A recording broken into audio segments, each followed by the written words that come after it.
नमस्कार। कहानी गोल्ड में आज सुनिए चंद्रकांता जी की लिखी कहानी चुप्पी की धुन। वह रहने नहीं आया था, लौटना तो उसे था ही, पर इस आने और जाने, मिलने और बिछड़ने के बीच कभी वह देश विदेश में भटकता, प्रतीक्षा लंबे दौरों से गुजरता और कभी रुक रुक कर मैं यही हूं कि दस्तकें देता रहा। उसके अचानक दिखने और पलक झपकाते गायब होने के आंख मिचौली खेल में एक दिन वह इस तरह अदृश्य हो गया कि लगा अब वह अपने नाम और उस नाम के अर्थ के साथ हमेशा के लिए चला गया। लेकिन ताज्जुब कि वह कहीं नहीं गया, चेतना की गहराई में उतर हमेशा के लिए वहीं बस गया, चुप और अडोल। दरअसल उन दोनों को सागर से बड़ा लगाव था, जुड़ने और अलग होने के बीच वह सागर जिसे सजल ने कैनवास पर उतारा था, उनके साथ साथ अपने ज्वार भाटों के संग सांसें लेता रहा। कभी लहरों के उद्दाम आवेगों में उन्हें लपेट लेता, कभी शांत सतह पर बिछलते सुनहरे जादू से रोमांचित कर देता। वहां खुद को खुद से अलग कर चाहने और होने के रहस्य को परत दर परत खुलते देखने का आतंक भरा सुख था। लेकिन यह सब तो बात की बातें हैं। पहली मुलाकात में तो किसी जुड़ाव की दूर दूर तक कोई संभावना नजर नहीं आई थी। न युवा धड़कनों में कोई हलचल हुई, न ही कोई तिलिस्म घटा, बल्कि उनका मिलना ही गैर रुमानी ढंग से हुआ था। उस दूर पार के महानगर में पापा के तबादले के कारण स्वाति को अपनी अच्छी भली नौकरी छूट जाने का दबा दबा गुस्सा था। माँ के साइटिका गठिए के कारण नए शहर में उनकी नई तकलीफों परेशानियों की संभावना से डरकर वह परिवार के साथ तो हो ली, पर मन कहीं रम नहीं रहा था। महानगर की आपाधापी, दोस्तों साथियों का छूट जाना, ऊपर से दिन भर घर में बैठकर पढ़ाई लिखाई के व्यर्थ होने का मरसिया पढ़ना। उन्हीं ऊँघते दिनों में पापा के मित्र मिश्रा जी ने उबारा, किसी दिन ऑफिस आ जाओ, प्रिंसिपल के नाम पत्र दूंगा, मेरे परिचित है। फिलहाल 2 महीने का लीव चांस है, इस बीच कहीं और भी कोशिश कर सकते हैं, तुम्हारे पास क्वालिफिकेशंस हैं वगैरह। मौका पाते ही फोन पर मिलने का समय स्थान तय कर स्वाति दफ्तर पहुंच गई थी। मिश्रा जी का दफ्तर खंडहर होने को तैयार बैठे हवेली नुमा मकान की ऊपरी मंजिल पर था। स्वाति उन रंग उड़ी जालीदार बरादरियों बालकनियों से सजी हवेली की निचली मंजिल में दाखिल हुई, जहां दाईं तरफ बड़ा सा हॉल नुमा कमरा था। सफेद चद्दरों गांव तकियों से सजे उस कमरे में कई छोटे छोटे संदूकचियों डेस्कों के सामने कुछ सेठ कुछ मुंशी नुमा सूरतें बहियां खोले शायद हिसाब किताब देखने में मशरूफ थे। स्वाति उन व्यापारी नुमा सेठों के सामने खड़ी उजबक सी सोचती रही कि यहाँ किस तरह का ऑफिस हो सकता है। लेकिन जब फिल्मी मुंशी जैसे दुबले पतले व्यक्ति ने ऐनक के नीचे से घूरते हुए उसे वहां खड़े होने का कारण पूछा तो वह थोड़ा हड़बड़ाई। जी, वह मिश्रा जी से मिलना था, यही पता दिया है। ऊपर जाइए, उसने सीढ़ी की तरफ उंगली उठाकर कहा। कई जोड़ी आंखों ने जैसे पूछा, मिश्रा जी को जवान लड़कियों से क्या काम हो सकता है। सीढ़ियों पर अंधेरा था। एहतियात से कदम रखते ऊपर पहुंची। कतार में खड़े कमरों के बीच गलियारे से गुजरते उसने एक अध खुले दरवाजे में मुंह घुसा मिश्रा जी का कमरा पूछा। सीधे सामने की तरफ जाइए, आगे हॉल मिलेगा, वहीं बैठते हैं मिश्रा जी। अभी आए नहीं है शायद, आप इंतजार कर सकती हैं। वे धोती कुर्ताधारी भविष्य दिखते सज्जन थे, शायद मालिक होगा। स्वाति को थोड़ी आश्वस्ति सी हुई, सभ्य लोग भी रहते हैं यहाँ। कई पार्टीशनों में बटे हॉल के 3-4 मनुष्य रहित मेज कुर्सियों अलमारियों और तमाम अंगड़ खंगड़ सामान से अटे कैबिनों को लांग जब वह आखिरी कैबिन के पास पहुंची तो नीम अंधेरे में मेज पर फैले कागजों में मशरूफ एक धुंधले से आकार पर नजर पड़ी। उस वक्त जाने क्यों नानी से सुनी उस अंधेरी गुफा की कहानी दिमाग में कौंध गई, जिसमें जंगल में भटकी हुई एक लड़की आश्रय की उम्मीद से घुस गई थी, जहां गुफा में घूमते घूमते उसे एक दयालु शेर मिला था। नीम अंधेरा सुनसान सा कैबिन, एक अकेला बंदा सामने बैठा। शेर हमेशा दयालु नहीं होता। फिर यह जंगल नहीं शहर था, आदमखोर जानवरों से अटा पड़ा। एक युवा लड़की का नरम मांस मिलेगा तो छोड़ेगा क्या। पहली प्रतिक्रिया हुई कि जहां से आई है वहीं लौट चले। वह शायद मुड़ी भी, पर पार्टीशन की दीवार से टकराकर जो हल्की सी धप्प की आवाज हुई, कुर्सी पर बैठे आकार ने हरकत की। कौन? मैं स्वाति कुमार, मिश्रा जी से मिलने आई हूँ। उन्होंने बुलाया है। स्वाति ने हड़बड़ाहट में अपना नाम काम एक ही सांस में उगल दिया। बैठ जाइए, एक दमदार आवाज कैबिन में गूंजी। 1 मिनट लूंगा। आवाज का जादू था या अदब का तकाजा। स्वाति सामने वाली कुर्सी पर बैठ गई।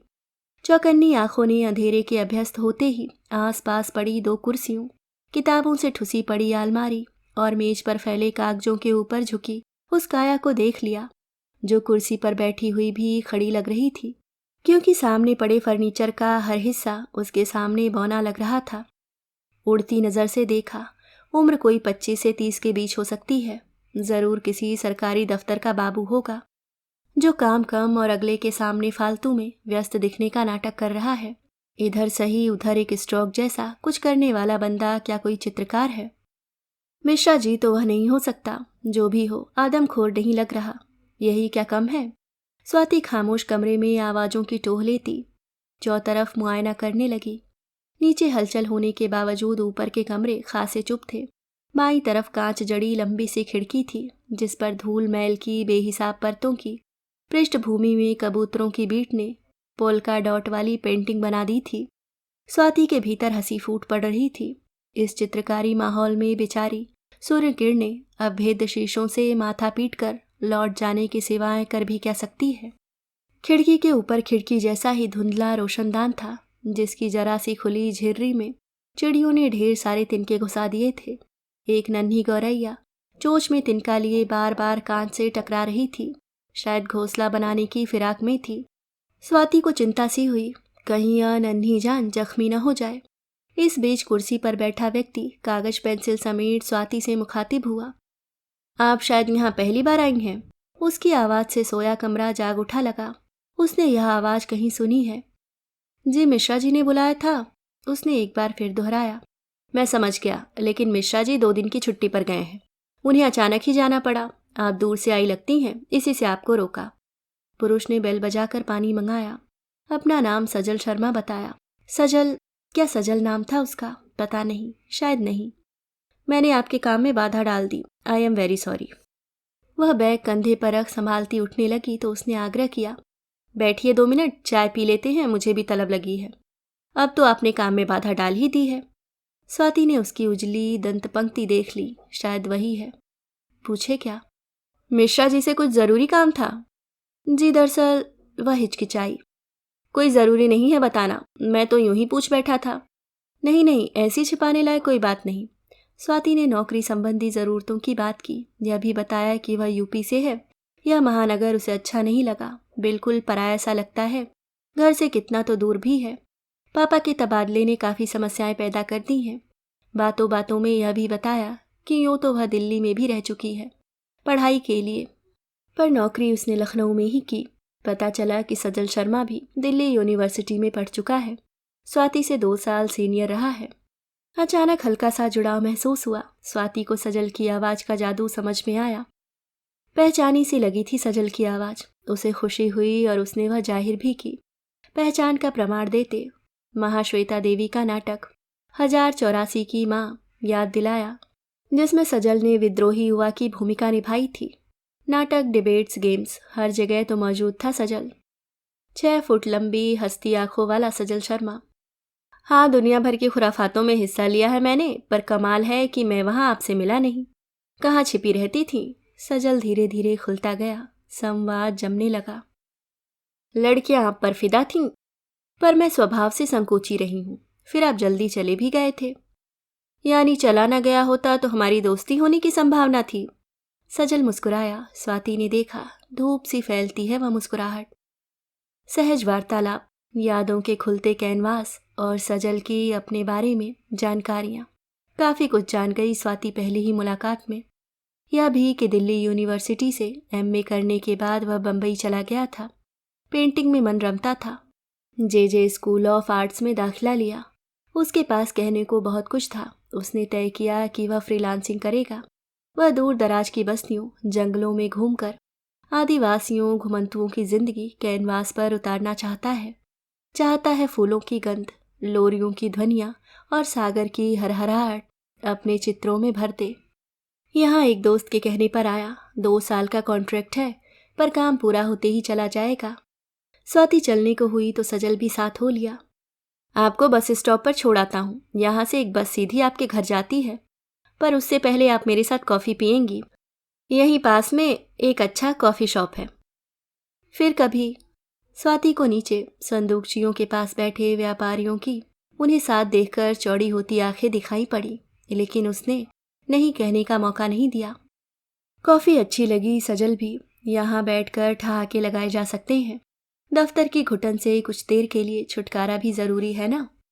उस बार तो नहीं, पर दूसरी बार मिलने पर स्वाति ने उससे पूछा या कहा था, आप यहाँ कैसे रहते हैं? आई मीन, यह अंधेरा घुटन सी है ना, और आसपास के लोग तो मुझे बनिए जैसे लगे। सजल ने टेबल लैंप का स्विच ऑन किया था। अब ठीक है ना? और घुटन से राहत के लिए अपना रेस्तरां है। अब आप नहीं तुम मिलने आया करोगी तो घुटन भी सही जाएगी। अपना काम और तुम, बस और क्या चाहिए। बनियों की दुकानदारों की चिंता वह करें जिसे उनके बीच रहना हो। बस स्टॉप पर सजल ने मुस्कुराकर हाथ हिलाया तो स्वाति ने सोचा वह सजल से दोबारा मिलेगी, बस इतना ही। घर जाकर कुछ लौटता रहा तो सिरहाने पर सिर रखते सजल की आवाज का जादू। अब तो हम अपरिचित नहीं रहे ना। दूसरी बार फोन करके आई। मिश्रा जी ने स्थानीय विमेंस कॉलेज के प्रिंसिपल के नाम चिट्ठी दी। कल ही चली जाना, मैंने उनसे बात कर ली है। 2 महीने के लिए तो काम है, इस बीच दूसरी जगहों पर कोशिश करेंगे। चिंता मत करो, जैसे तुम्हारे पिता वैसा मुझे भी समझो। मिश्रा जी से मिलकर लौटते हुए सजल के कैबिन में झांका। उसकी कुर्सी खाली थी। मेज पर फैले पन्ने पंखे की हवा से फड़फड़ कर रहे थे। स्वाति उदास सी हो गई। अपना उदास होना उसे खुद भी कुछ अटपटा सा लगा। रोज तो कितने लोगों से मिलना होता है, इस बंदे में ऐसा क्या खास है? उसने खुद को डांटा, लेकिन मन बुझ सा गया। लंबा गलियारा पार करते वह खुले अधखुले कमरों को नजर भर देख आवाजें टोहती रही। सीढ़ियां उतरते सजल लपकता हुआ बरामदे से ऊपर आता दिखा। एक आध धड़कन अचानक उछल गई। अंधेरी सीढ़ियों पर स्वाति से टकरा गया सजल। हड़बड़ी में क्यों था? अरे तुम कब आई? काम हो गया? क्या वह उसी का इंतजार कर रहा था? ओहो, इतने सारे सवाल। स्वाति हंस पड़ी। अच्छा अच्छा, 1 मिनट में आता हूँ। कॉफी पीनी है? रेस्तरां याद है ना? सजल ने इतने करीब आकर बात की कि होठ कानों से छू गए। स्वाति इनकार नहीं कर पाई। चाहती तो वह भी थी।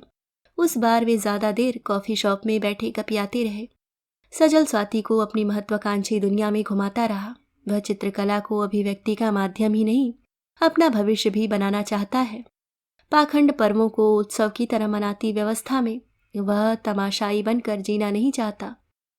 सजल ने कहा, वह आज़ाद रहकर ही खुलकर रिएक्ट कर सकता है।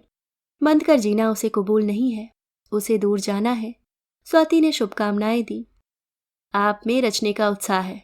मैं उम्मीद करती हूँ आप पिकासो की गुएर्निका जैसी महत्वपूर्ण कलाकृति बनाएंगे एक दिन। पता नहीं, पर समय के विद्रोपों की प्रतिक्रिया स्वरूप जो भी कृति रची जाती है, वह कलाकृति हो या कथाकृति, अगर कलाकार उसे ईमानदारी और संवेदना के स्ट्रोक देता है, वह महत्वपूर्ण हो ही जाती है। स्वाति ज्यादा महत्वाकांक्षी नहीं थी। अंग्रेजी में एमए, एमफिल करने के बाद कॉलेज में पढ़ाना, कभी कभार छिटपुट कविताओं में खुद को उड़ेल देना और घर के छोटे बड़े दायित्वों के दायरे में ही उसकी दुनिया चहलकदमी करने को स्वतंत्र थी। सजल ने उसकी कविताएं सुननी चाही। कहा, वह कभी कभी कुछ पंक्तियां घसीट लेता है, पर शायद स्वाति को वह पसंद न आए। वह बिना सुना ही फैसला दिया। आप गलत भी हो सकते हैं। स्वाति ने नाराजगी दिखाई। हो सकता है गलत हों, पर अक्सर पढ़ने पढ़ाने और कविता करने वाली घरेलू किस्म की संकोची लड़कियां भावुक होती हैं, जिनकी महत्वाकांक्षाएं शादी करके बच्चे पालने, उनको जमाने, शादी वादी कर सेटल कराने के आसपास ही घूमती रहती हैं। माफ कीजिए, लड़कियों के बारे में आपकी जानकारी बहुत कम है। सजल ने ठहाका लगाया। स्वाति गुस्सा नहीं हो पाई। दूसरी मुलाकात में ही सजल दोस्त बन गया। स्वाति ने कॉलेज ज्वाइन किया और मुलाकातें बढ़ने लगी। कभी कॉफी शॉप, कभी पार्क, कभी समुद्र का किनारा उनकी पसंदीदा जगह बन गई। रेत के विस्तार पर बैठे वे समुद्र को उफनाते और अपने में लौटते देखते रहते। वे उद्दाम आवेगों के दिन थे। समुद्र उनके भीतर भी उमड़ आता। स्वाति तट को थामे बहने से खुद को रोक लेती। सजल भी शायद अपने आप से लड़ रहा था, क्योंकि उसे यह सब सहज स्वाभाविक को नकारने का ढोंग ज्यादा लगता। सही गलत की उसकी अपनी परिभाषाएं थी। स्वाति से उसने कहा भी था, तुम नैसर्गिक को नकार कर बीमारियां पालती हो। स्वाति को सजल बेहद क्रूर लगा था उस दिन। उसने कोई सफाई नहीं दी थी, लेकिन अगली बार अपने और सजल के बेनाम रिश्ते को उसने नाम देने की बात की थी। वह रिश्ता बिना किसी शर्त और वादे के अपना जरूरी होना घोषित कर गया था। हर रिश्ते को नाम देना जरूरी नहीं है, सजल ने बेलाग बात की। हम एक समाज में रहते हैं तो रिश्ते बनेंगे और समाज में उनकी स्वीकृति के लिए उन्हें नाम देना ही पड़ेगा। स्वाति बने बनाए जुमले बोल रही थी। 25 सालों तक सुनी संहिताएं उनमें झांक रही थीं। मैं कब इंकार करता हूं, संबंधों का होना तो जीने की शर्त है। फिर नाम से चिढ़ क्यों? नामों में बांधकर हम संबंधों की सीमाएं तय करते हैं। तय की गई सीमाएं हमें बुरी तरह जकड़ लेती है। मुझे यह जकड़न पसंद नहीं। दो जने जब एक दूसरे में पूर्णता ढूंढना चाहते हैं तो शादी करने में ऐतराज क्यों? इसमें जकड़न जैसी चीज क्यों आएगी? यह बात स्वाति ने सजल से मिलने के साल भर बाद तब कही थी, जब उसके पापा उसकी शादी तय करना चाहते थे। विवाह बांधता है स्वाति, प्रेम मुक्त करता है। प्रेम को प्रेम ही रहने दो, उसे बांधो मत। तुम्हारे साथ यह एहसास पहली बार हुआ है। स्वाति जानती थी वह घर वालों को सजल का दर्शन समझा नहीं पाएगी। उसके घर समाज में हर रिश्ते का नाम जरूरी था। चीजों को हासिल कर उन पर मुहर लगाना सजल के लिए यह जबरदस्ती थी, और जबरदस्ती में संबंध घुटकर मर जाते हैं, सिर्फ निभाव भर रहता है। मैं तुम्हारे साथ ऐसा नहीं कर सकता। नहीं स्वाति, मैं तुमसे शादी नहीं करूंगा। मुझे गलत मत समझो। स्वाति महीना भर सजल से नहीं मिली। भीतर कुछ ढह गया। क्या उसने हवा में ही कोई महल खड़ा कर दिया था? उसकी कोई जमीन नहीं थी। स्वाति, मैं बोहेमियन किस्म का आदमी हूं, स्वभाव से यायावर। एक जगह बंद कर नहीं रह सकता। तुम्हें मुझसे कुछ अपेक्षाएं होंगी, मैं शायद उन्हें पूरा न कर पाऊं और तुम्हारे दुखों का कारण बन जाऊं। एक बात याद रखो, मैं तुम्हें दुख नहीं देना चाहता।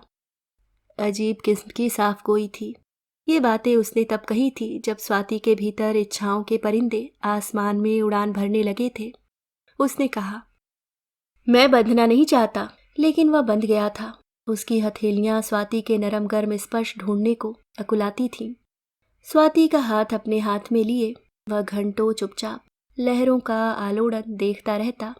स्वाति कहती, कुछ कहो ना, चुप क्यों बैठे हो? चुप कहाँ हूं? तुम तक ध्वनि तरंगे पहुंचती नहीं क्या? नाड़ियों में दौड़ते रक्त की भाषा समझने की कोशिश करोगी तो जान लोगी, चुप्पी कभी कभी बहुत कुछ बोलती है। हाँ, तुम जानबूझकर अनजान बनो तो दूसरी बात है। उसकी आंखें शरीर हो उठती। ऐसे में सजल बाहों में उसे घेर लेता तो पनियल गंध लिए आते हवा के खुशनुमा झोंके उसका देह मन थरथरा देते। क्या यही प्रेम था, या सदियों से चला आया आदम और हव्वा के बीच का आकर्षण मात्र? कुछ गहरा तो था उन दोनों के बीच, जो फेनिल उन्माद की तरह उफन आता भी महज साथ होने के एहसास से। नरगिसी गंध सा सांसों में महक उठता। उन्होंने अतियों से बचना तय कर लिया था। स्वाति ने सजल से बहस करना छोड़ दिया। तमाम असहमतियों के बावजूद एक खिंचाव था जो बार बार सजल की तरफ धकेलता था। उसकी बातें, उसकी चुप्पी, उसके ठहाके और उसकी शरीर मुस्कुराहट, जिसके बीच उसके होठ इस कदर मुखर हो उठते कि छू लेने की इच्छा जागती थी। 4 दिन मुलाकात न होती तो सजल का फोन आ जाता। कौन है ये सजल? क्या चाहता है? तब माँ की भौहें जुट जाती। पिता चौकन्ने हो उठते। वह फोन का चोंगा कान पर रखे चुपचाप सुनती रहती, हाँ हूँ में उत्तर देती। सजल की आवाज में मोम सी पिघलती रहती, बोलते रहो सजल। काश वह आवाज हमेशा उसके कानों में गूंजती रहे, आत्मा तक उतरते गीत की धुन, कोहसारों से पिघलती बर्फ के मीठे झरनों की धुन। काश वह मायावी तिलिस्म कभी खत्म न होता। सजल ने कभी अपने को सही और उसे गलत साबित नहीं किया। वह प्रश्न थमा देता, जो समाज तुम्हारे दुख नहीं बांट सकता, उसे तुम्हारे सुख से ऐतराज क्यों होना चाहिए? स्वाति अपनी ऊहापोह का कोई समाधान चाहती। क्या करे वह? अलग हो जाए सजल से, माँ बाप का कहा मान शादी कर ले, अपने प्रश्नों के उत्तर तुम्हें खुद ही ढूंढने हैं स्वाति। अपनी इच्छा की हदें भी तुम ही तय करोगी, वह सही होगा। दूसरे के फैसले और दिए गए अनुशासन कम से कम मुझे रास नहीं आते। सजल की बातों में कोई झोल नहीं रहता। नाराज हो मुझसे? मैं कोई फैसला नहीं ले पाती ना। नहीं, मैं तुमसे नाराज नहीं हो पाता, पर जानता हूँ तुम बहुत भावुक हो और मैं भावुकता से दूर रहता हूँ। मुझसे दूर रहना चाहते हो? स्वाति को खरोंचे लगती। तुमसे नहीं पगली, तुम्हारी भावुकता से। स्वाति एक बार सजल की पेंटिंग्स देखने उसके कमरे पर गई थी। कमरे में कैनवास, रंग, कूंचियां और कई बने अधबने चित्र यहाँ वहाँ रखे गए थे। पलंग पर पड़े पेन, कुछ किताबें हटाकर उसने स्वाति के बैठने के लिए जगह बना दी थी। कुछ लोग करीने के कायल होते हैं, मुझे तो करीने से रहना भी नहीं आता। अकेले रहने में यही सुविधा है, जैसे मन हो रहा हो। सजल के चित्रों में कहीं दबा दबा आक्रोश था, कहीं लंबी सड़कें, कहीं अंधेरी गुफाएं, कहीं आकाश की ओर उठी बाहें। काले सुरमई रंगों का प्रयोग ज्यादा था। अजीब हताशा और घुटन का सा एहसास। सजल ने एक बंधा हुआ चित्र खोला। यह देखो, गृहस्थन। स्वाति चित्र देखकर चौंक गई। अरे, यह कब बनाई? यह तो तुम्हारे कमरे के रोशनदान की चिड़िया है। इसे गृहस्थ का नाम क्यों दिया? समझ लो, उम्र भर तिनके बटोर, घोंसले बनाना और अपने दायरों के कांच से सिर फोड़ते। पत्नी, माँ, बहू आदि इत्यादि की भूमिका में जिंदगी के आदि अंत ढूंढने वाली गृहस्थन से किस अर्थ में कम है यह चिड़िया? तुम हर दृश्य को अर्थ देना जानते हो सजल। स्वाति अभिभूत थी। इसे देखो। सजल ने स्वाति के आगे समूचा सागर फैला दिया। वाह, कितना सुंदर। स्वाति कुछ देर सागर तट पर बैठ गई। लेकिन यह कैसा समुद्र था? एक तरफ झागल उफानों में हरहराता तट को छूने लपकाता, दूसरी तरफ शांत सतह पर सूर्य किरणों से लाड भरी सुनगुन की धुनें बजाता। एक तरफ ढेर सारे शंख सीपियां घोंघे तट पर बिखरे हुए, दूसरी तरफ रेती पर दो जोड़ी पैरों के निशान रुके हुए। सागर कई शक्लों में एक साथ एक ही समय, यह कैसे मुमकिन है सजल? स्वाति किसी अबोले प्रश्न का उत्तर चाहती थी। होता है स्वाति, सब कुछ संभव है सृष्टि में और हमारे भीतर की दुनिया में भी, तुम जानती हो। तब वह नहीं जानती थी, बाद में शायद जान गई हो। तब उस ठंडे कमरे में सजल ने उसे बाहों से घेरा था और उसका गला प्यास से तड़कने लगा था। सागर की उन्मत्त लहरें उसकी धड़कनों में पछाड़े खाने लगी थी। उसने सागर में डूबने के भय से सागर का ही सहारा लिया था, लेकिन सजल उसे हल्के से भींचकर अलग हो गया था। तब उसकी नजरें कमरे की उस चौड़ी संग पर थीं, जहां से उसकी मकान मालकिन की साड़ी का नीला किनारा उनकी जासूसी कर रहा था। यहाँ कुछ नहीं हो सकता, उसने सपाट चेहरे से कहा था। स्वाति ने अपमानित महसूस किया। तुम मुझे गलत समझ रहे हो। सफाई मत दो स्वाति, तुम्हारा मेरा चाहना अलग नहीं है। चाहना न चाहना शरीर का तर्क नहीं, दिमाग की कसरत है। अभी मेरा दिमाग कह रहा है तुम्हें घर जाना है। देर होने पर तुम्हें सवालों के जवाब देने पड़ेंगे, जो मैं बिल्कुल नहीं चाहता। कितनी सफाई से उसने सहज होने की कोशिश की थी। 8 दिन बाद सजल का फोन आया। उसने बिना भूमिका बांधे कहा, मैं जा रहा हूं। स्वाति की आवाज बंद हो गई। क्या सब कुछ खत्म हो गया? सुनो, मैं जा रहा हूं, कल रात की ट्रेन है, कल मिल सकती हो? आवाज में अनुरोध था या आग्रह, स्वाति जान नहीं पाई थी। उस बार वे समुद्र किनारे ही मिले। उस बार सागर की आवाज स्वाति को बेहद करुण लगी। वह रोने रोने को हो आई। तुमने एक बार पूछा था मैं यहाँ कैसे रह लेता हूँ। स्वाति ने जैसे कोई अपराध किया हो। मैं पूरे 3 साल उस नीम अंधेरे कमरे में रहा, जहां धुंधली खिड़कियों पर चिड़िया सिर पटकती थी, कबूतरों की बीट और धूल से बिदक कर रोशनी बाहर से ही लौट जाती थी। वह इसलिए कि यह मेरी यात्रा का एक पड़ाव भर था। मैं यहाँ रहने नहीं आया था। जानती हूँ, पर इतनी जल्दी। वह आंसू रोक नहीं पाई थी। समुद्र उनके पांव छूने लगा था और हवा अपनी रोजमर्रा की रफ्तार से आवाजाही कर रही थी। कुछ जलपांखी पंख फड़फड़ाते उनके सिरों के ऊपर से गुजर कर निकल गए थे। मुझे कभी याद करोगे? स्वाति ने आंखें पोंछ ली थी। याद क्या होती है? स्वाति उजबक सी देखने लगी थी। मेरा मतलब, मेरा ख्याल आएगा कभी? मुझे किसी के ख्याल नहीं आते। बहुत निर्दयी लगा था सजल तब। छुरी कैंचियों वाला डॉक्टर जो फोड़े को नासूर बनने से पहले ही काट डालता है। सजल कहता था, भावुकता उम्र भर रुलाती है, जीने नहीं देती। मैं तो भावुकता पर नश्तर चलाता हूँ। तो क्या स्वाति का प्यार महज भावुकता थी, जिसका चीरा लगाकर सजल ने उसे तकलीफों से आज़ाद कर दिया था? बीतते बीतते पूरे 12 साल बीत गए, लंबे 12 साल। देश दुनिया और स्वाति के जीवन में भी काफ़ी कुछ बढ़ाते घटाते प्रत्याशित अप्रत्याशित 12 साल। स्वाति की शादी हुए 11 साल बीत गए। वह 9 और 7 वर्षों के ईशा और मनन की माँ, वर्मा परिवार की बहू और बिजनेसमैन गौरव वर्मा की पत्नी बनी। माँ बाबा 2 सालों के अंतराल में गुजर गए और अकेला भाई सिंगापुर में बस गया। शादी के बाद स्वाति दिल्ली में ही बस गई। वहीं नौकरों की, घर परिवार, बच्चों और नौकरी के खटराक के बीच लंबे साल कैसे बीत गए मालूम ही नहीं पड़ा। नहीं, वह सजल को भूली नहीं। उसने जाने के बाद 2 सालों में 4 पत्र लिखे, जिनमें स्वाति के लिए चिंता थी, चकित करने वाली आत्मीय चिंता, क्योंकि यह चिट्ठियां उसी सजल ने लिखी थी जिसने विदा होते समय स्वाति से कहा था, मुझे किसी के ख्याल नहीं आते। पत्र स्वाति को गहरे छू लेते। उनमें उसी सागर का उन्माद था जिसे सजल ने कैनवास पर उतारा था।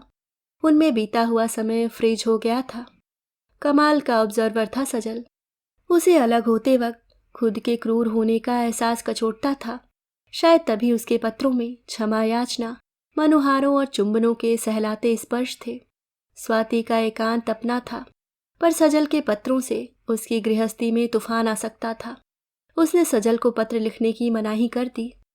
जिस संबंध को वह अपनी शक्ति बनाना चाहती थी, उसकी परिणति फूहड़ निम्नताओं में देखना स्वाति को मंजूर नहीं था।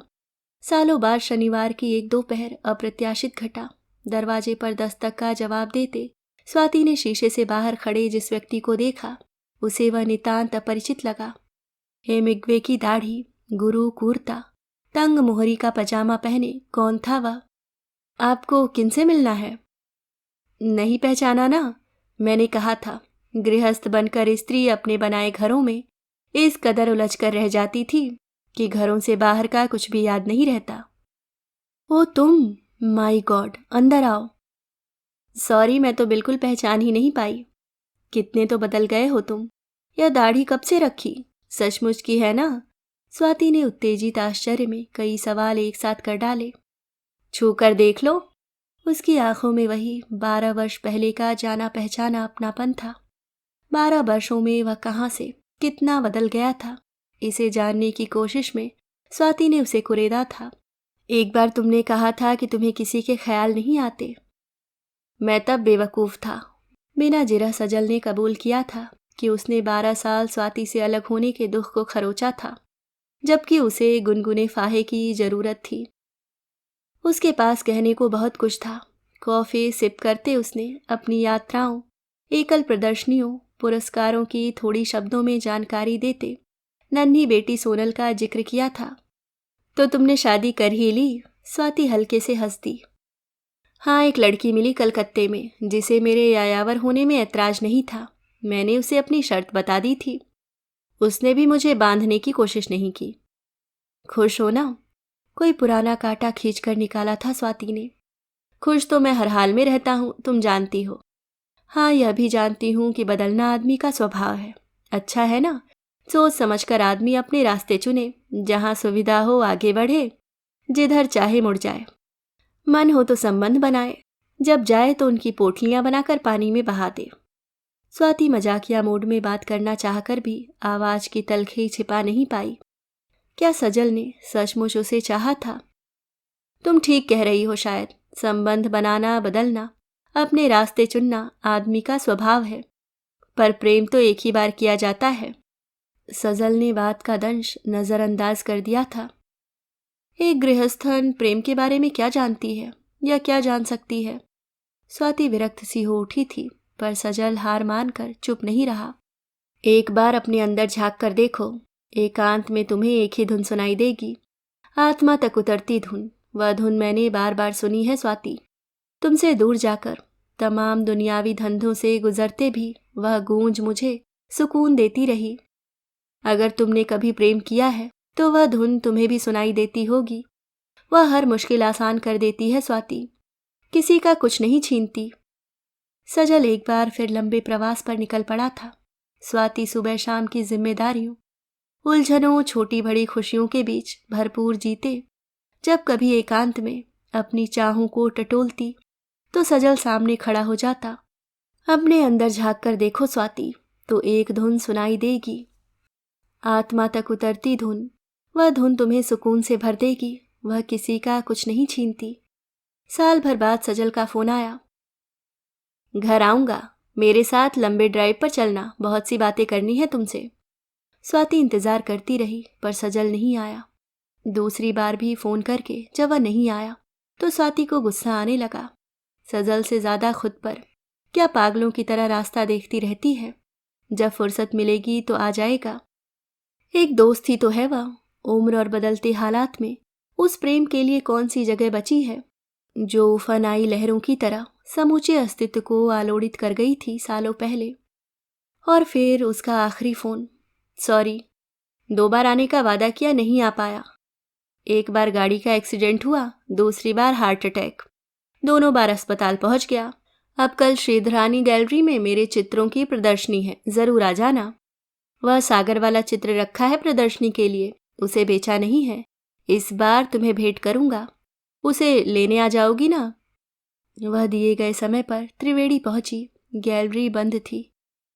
ऑफिस में जाकर पूछा, यहाँ सजल की चित्र प्रदर्शनी है ना आज? आपको पता नहीं? काउंटर पर बैठी लड़की ने आश्चर्य से कहा। कल शाम ही उनको मैसिव हार्ट अटैक हुआ। ही इज नो मोर। सजल चला गया, एक और जख्म देकर, गहरा था जो पता नहीं कभी भरेगा या नहीं। स्वाति उसकी भेंट, वह सागर की पेंटिंग उससे ले नहीं पाई। लेकिन आश्चर्य कि वह सागर स्वाति के अंतःस्थल में उतर आया। उससे भी बड़ा आश्चर्य कि अपने एकांत की खामोशियों में स्वाति को एक करुण सी धुन सुनाई पड़ती है जो उसकी थकी शिराओं को अजीब सा सुकून देती है। अभी आप सुन रहे थे चंद्रकांता जी की लिखी कहानी चुप्पी की धुन।